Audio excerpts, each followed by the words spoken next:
Hi, this is Paul Fan. Today is the episode number 3 regarding to the email marketing Pocket Bible, and we talked about yesterday regarding to step number 1, understand how user engage is measured.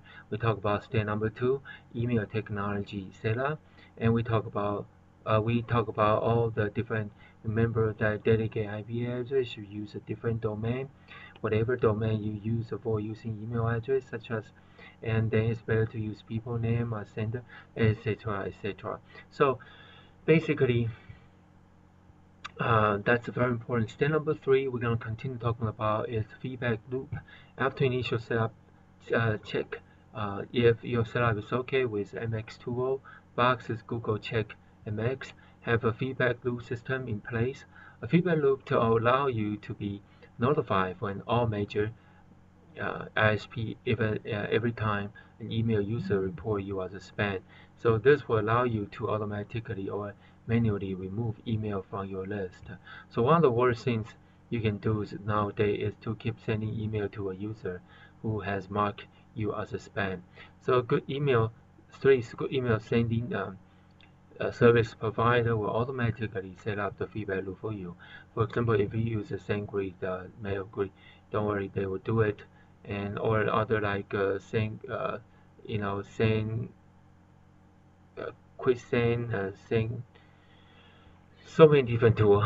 Okay, they will do that. They will get response. In Nika, they will do that. SendReach, okay, that was one of the company I was thinking about. If you send email through your own server or use a sending service that does not automatically take that for you, go and do it yourself by manually register in the feedback loop of the major ISP, and you can do that. To register them, you must create an email specific for complaint reports. Create both abuse your domain and postmaster your domain.com, and add those email to abuse.net, and have to have a privacy policy page in your website. Some feedback loop will ask you that, and some feedback loop will notice you about the complaint, but won't tell you which user has done it.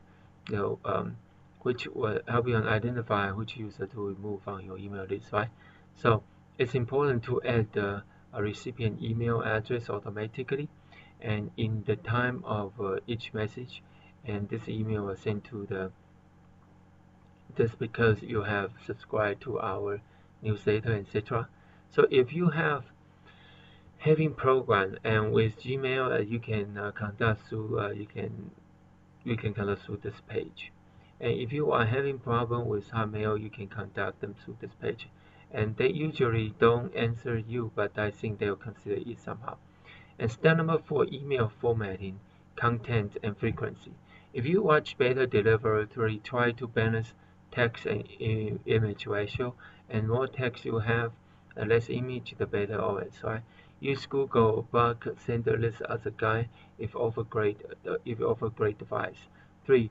Use this unsubscribe header, both automatic link and a mail to option. You might have to ask your email service to add this. This will give you email in Gmail, and then nice and easy to use subscribe link, but only if you have a good reputation. If not, they will keep report spam as the easiest option for user, right? And use a nice, clean, responsive email layout. Here are 3 sources of template that I have used. Okay, different kind of layout. Keep your email branding design as close as possible to your website. And 6, including header and footer with a social network link and web link, etc. and unsubscribe link. Prioritize good content over promotional uh, sales email, and that's the only way to have your email list engage with you in the long run.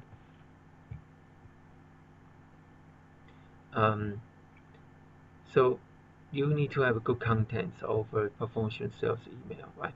So keep your email subject aligned to your content.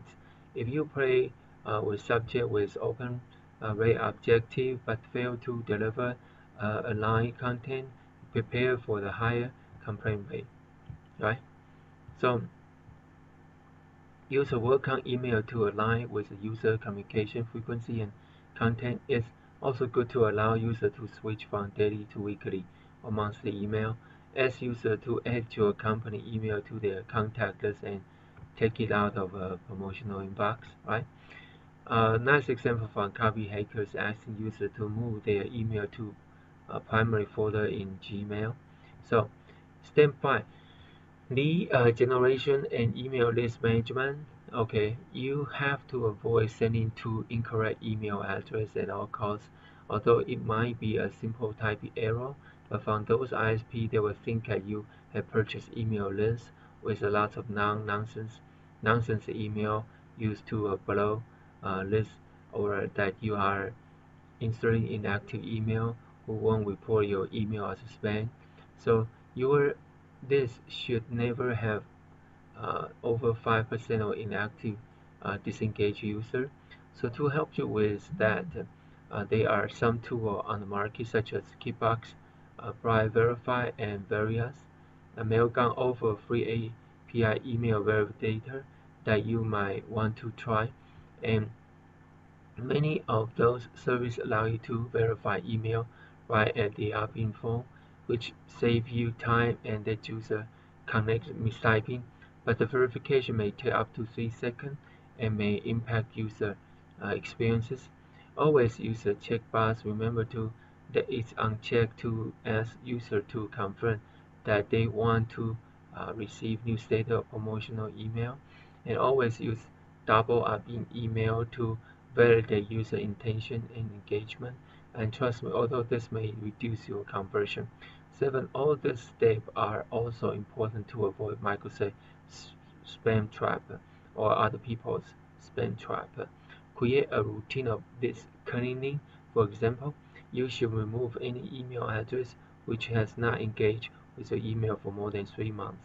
But this depends on your email sending and the lead capture volume, so you are the best person to choose which way you're gonna do clean, how frequently you're gonna clean your email.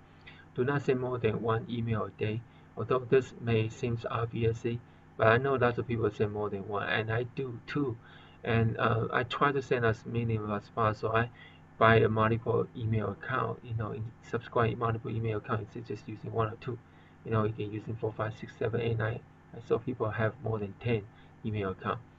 And avoid sending email on weekend if you can, but if you have to send on weekend, make sure using not using your own server, but using other paid monthly subscription server. Monitoring tool, always using the monitor tool to keep close eyes. Performance, use a free tool, HRSP, and then choose a paid tool such as those. And if you are position using this, so other observation, no matter how you do, you may see a high complaint rate during the weekend. Usually we do not check the promotional email during the week and use the report spam button more often, as it presents a faster way to clean the inbox in the week. On weekend, even every effort on your email strategy will take 24 hours to take effect. ISP algorithms don't work on real time. They usually process results in 24 hours.